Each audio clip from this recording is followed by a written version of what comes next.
नमस्कार भाभी। आयुष्मान। आप बंठन के कहाँ जा रहे हो? हम जा रहे हैं पहाड़ी वाले हनुमान मंदिर। अच्छा, वहाँ क्या है? जल चढ़ाने के लिए व्रत है वट सावित्री का। अच्छा, वट सावित्री आज। हाँ। अच्छा, और तू भी जा रही है क्या? हाँ, सब जाएंगे। वट सावित्री पूजा करनी है, तुम भी चलो, देखाओगे। चलो ठीक है, चलते हैं फिर। और कौन चल रहा है? Hi guys, welcome to my YouTube channel Wanderlust with Prakash. आज वट सावित्री की पूजा है। आप सभी लोगों को वट सावित्री की बहुत बहुत बधाई हो। हमारे कुमाऊं में ज्यादा बनाते हैं ना इसको। हाँ, कुमाऊं में, नहीं उत्तराखंड में ज्यादा है। उत्तराखंड में हमारे एक वट सावित्री की पूजा करते हैं। इसकी कहानी भी मैं आपको बताऊंगा। मेरे डिस्क्रिप्शन में इसका पूरी कहानी मैं डाल दूंगा। वहीं कर, पूजा कहाँ पर करोगे आप? वहीं पहाड़ी वाले हनुमान मंदिर पर ही, वहाँ वट वृक्ष में। अच्छा, वट वृक्ष की पूजा करेंगे। चलो फिर चले। चलो। ये मंदिर आ गया है, मंदिर का गेट है और यहाँ पर पेड़ हैं बहुत सारे, उसके बीच में मंदिर है। हमारे साथ हमारी बहू, हमारी श्रीमती जी और भाभी जी साथ चाहिए हैं। आ जाओ। यहाँ का फेमस हनुमान मंदिर, और हनुमान मंदिर से पहले पड़ता है ये नवग्रह मंदिर। और साथ ही आज है श्री शनिदेव जी का जन्मोत्सव भी। हम लोग अभी ये मंदिर में पहुंच गए हैं। ये यहाँ पर ये हनुमान जी का मंदिर है, सामने में शिव जी का है। बहुत सारे देवताओं का एक एक करके सारे मंदिर दिखाऊंगा मैं। मंदिर का शिखर, ये पंचमुखी हनुमान जी का मंदिर है। यहाँ पर भीड़ है। आज वट सावित्री का व्रत है सभी का, तो बहुत ज्यादा भीड़ है यहाँ पर। हो गई तैयारी आपकी? बन गया अक्षत पिठा सब? चलो। और ये है देवों के देव महादेव शिव जी का मंदिर। यहाँ पर बहुत ज्यादा भीड़ है। गर्मी, इतनी ज्यादा गर्मी है लेकिन इसका कोई मतलब नहीं है। बस इतनी आस्था है लोगों की, इतनी तेज गर्मी में भी, करीब 12 बजने वाले होंगे शायद, इतनी तेज गर्मी में भी लोग बाग आस्था के साथ पूरी पूजा कर रहे हैं। हो गई पूरी तैयारी? आपने भी पूरी कर ली तैयारी? अक्षत पिठा वगैरह बना लिया सब पूरा? चलो चलो चलो फिर करो पूजा। आज वट सावित्री का व्रत है, तो वट वृक्ष के नीचे बहुत ज्यादा भीड़ है।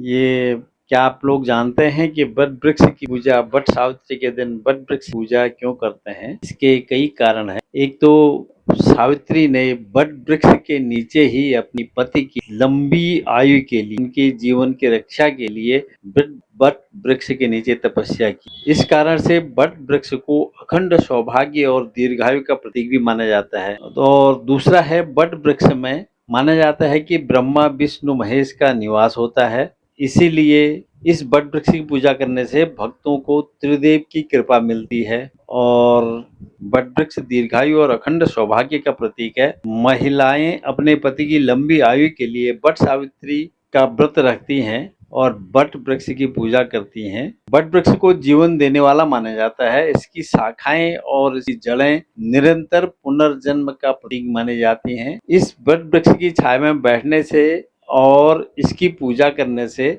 मानसिक शांति मिलती है और आध्यात्मिक बल भी मिलता है, क्योंकि वो ऑक्सीजन प्रचुर मात्रा में प्रदान करता है, जिससे वातावरण बहुत शुद्ध होता है और आपका मन भी शांत होता है और आपके पूजा में भी मन लगा रहता है। यह अंत में हम यह कह सकते हैं कि वट वृक्ष की पूजा धार्मिक, सांस्कृतिक और पर्यावरणीय महत्व के लिए बहुत जरूरी है और लाभदायक भी है।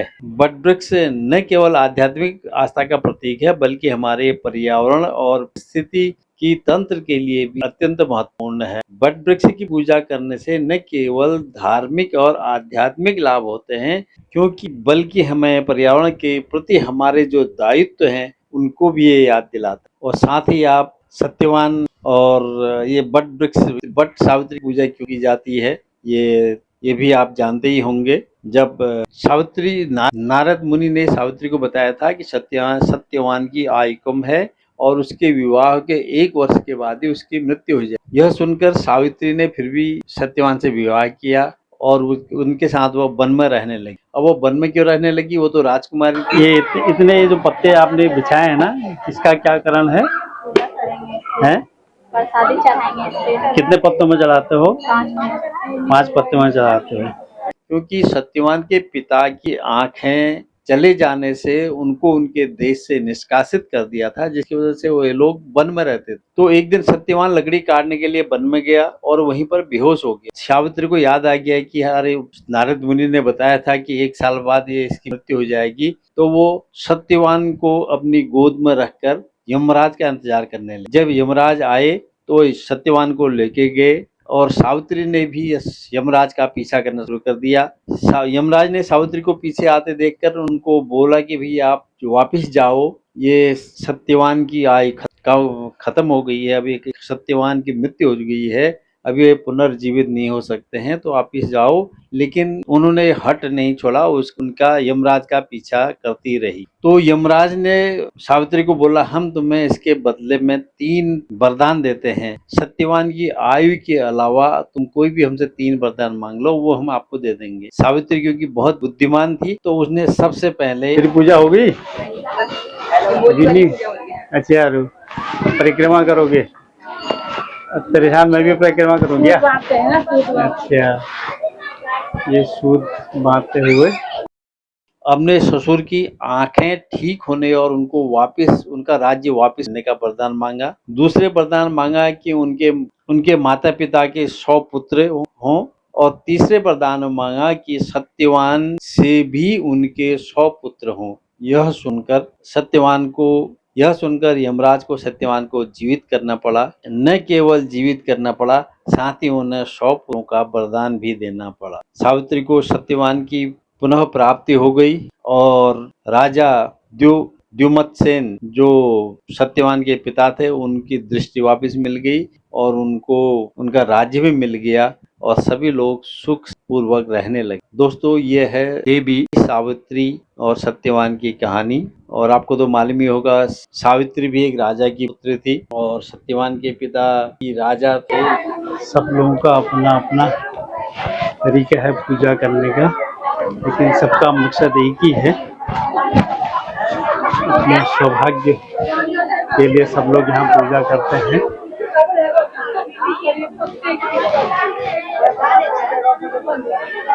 देखिए बेटा हम आबै छियो।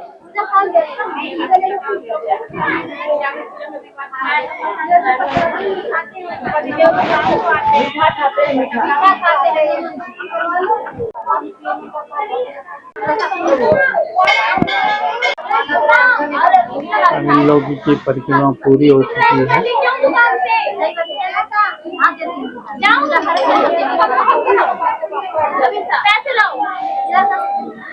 अरे लास्ट में यहाँ पर बांटते हुए जरल पत्ता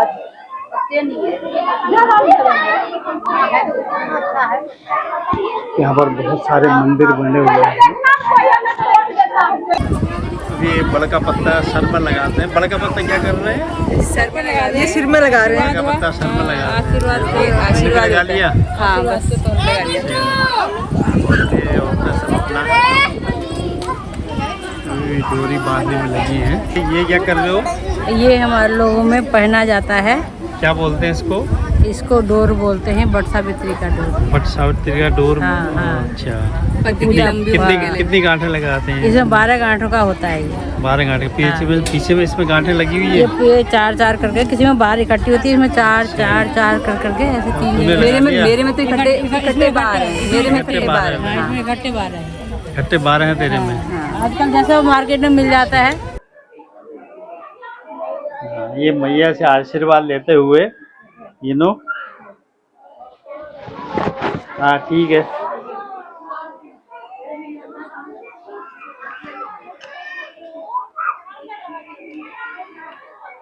बताइए यहाँ मतलब ये लोग क्यों यहाँ पर पूजा करने आए हुए हैं? ये बड़मावस का व्रत है और स्त्री के लिए बहुत अनिवार्य ये व्रत होता है, इसलिए कि सती सावित्री महारानी ने सत्यवान जो पाई यमराज से जीत के लाई थी। हाँ। तो इसलिए ये व्रत सावित्री महारानी ने कहा है कि जो संसार में नारी होगी वो इस व्रत को जरूर करेंगे अपने पति के लिए, इसीलिए ये बरगद के पेड़ के नीचे व्रत होता है। चौथ और इसमें क्या फर्क है?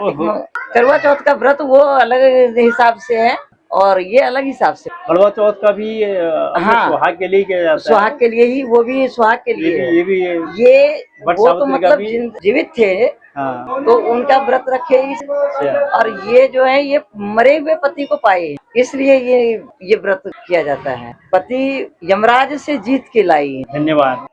एक गणेश जी के साथ छठ मैया भी हैं यहाँ पर। ये एक गणेश जी के साथ छठ मैया भी हैं यहाँ पर। यहाँ ये मैया का मंदिर है, नौ दुर्गा है। इधर देख इधर। बहुत ही ठंड हो रही है। हाँ बहुत बड़ी बड़ी है, बहुत ठंडे हो के मारे। ये बिहार में भी मनाते हैं ये। बिहार में जाते समय मैंने ये नवग्रह का मंदिर भी आपको दिखाया था। यहाँ पर नवग्रह का मंदिर है और साथ ही शनि महाराज का जन्मदिन भी है, इसलिए सभी को शनि महाराज को जन्मदिन की बधाई और शनि महाराज सब पर कृपा दृष्टि बनाए रखें। धन्यवाद। और साथ में आप लोग लाइक, शेयर और सब्सक्राइब करके साथ में आप लोग मुझ पर भी कृपा बनाए रखें। तो कैसा रहा फिर? बढ़िया रहा, बहुत बढ़िया रहा। और पीछे भी दिखा। अरे बताओ कैसा रहा आपका? कैसा रहा अनुभव? बहुत बढ़िया, बहुत अच्छा लगा मंदिर में आके, लेकिन गर्मी बहुत ज्यादा थी। दोस्तों ये एपिसोड आपको कैसा लगा बताइए और मेरे अगले एपिसोड में देखिए संतान की प्राप्ति कौन से मंदिर में पूजा करने से प्राप्ति होगी, आप देखिए। और साथ ही देखिए कौन से मंदिर में मरे हुए आदमी कैसे जिंदा हो जाते थे। Thank you for watching this video. मिलते हैं अगले ब्लॉग में, तब तक स्वस्थ रहें, मस्त रहें और पहाड़ों की सैर करते रहें।